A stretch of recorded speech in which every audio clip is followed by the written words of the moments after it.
Hi, I'm Cynthia, best-selling author of How to Communicate Like a Buddhist and Talk to Yourself Like a Buddhist, and the founder of the Intentional Communication Institute, and I help people change the way that they communicate.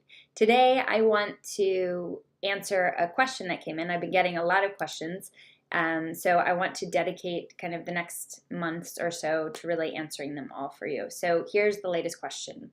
When allowing others to express their frustrations, their anger, venting, how do you avoid taking it personally? How do you avoid being a doormat? And also, what's the difference between enabling their bad behavior versus allowing them to express themselves?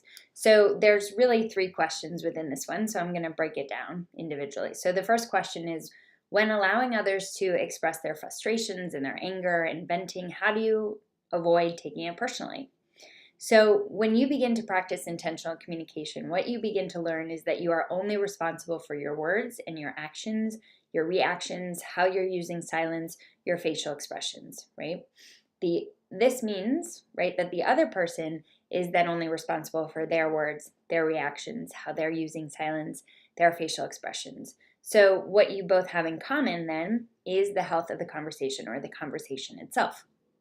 So once you see that really your intention is to keep the conversation helpful and to really keep the integrity of the conversation intact, then you're no longer attached or really drawn in to what the other person is saying.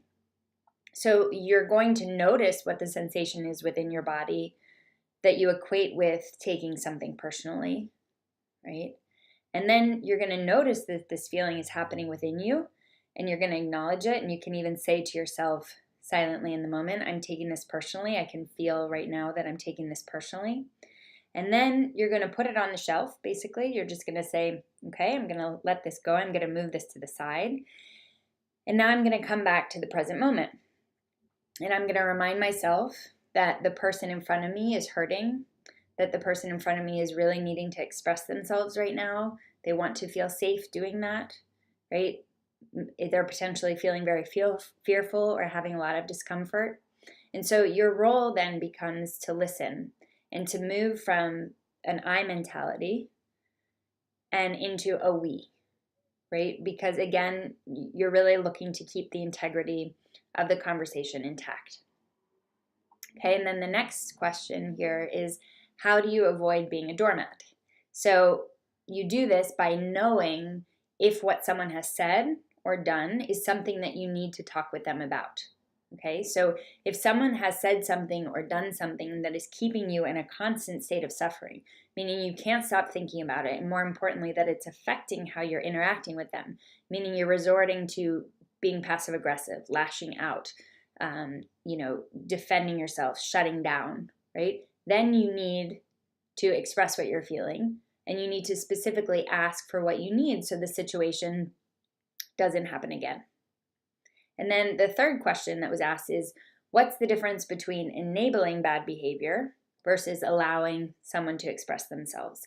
And so enabling bad behavior means you're interacting with it, right? So you're either agreeing with them, giving them options, sharing similar experiences, or, depending on the situation, you're defending and potentially explaining too much, or you're not accepting what's true, right? But you're engaging with it somehow. So allowing them to express themselves means you're observing, right? And witnessing their emotion, holding space for it. You're listening to what they're saying. You're seeing them as someone you care for and that you respect, and you see they're hurting. And instead of interacting with it, you say something like, I see that you're really upset right now. I'm here for you. Or you seem frustrated. I see that. How can I be helpful to you right now?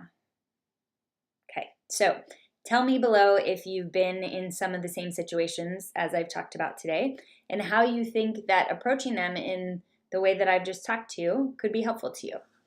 All right, I will connect with you soon.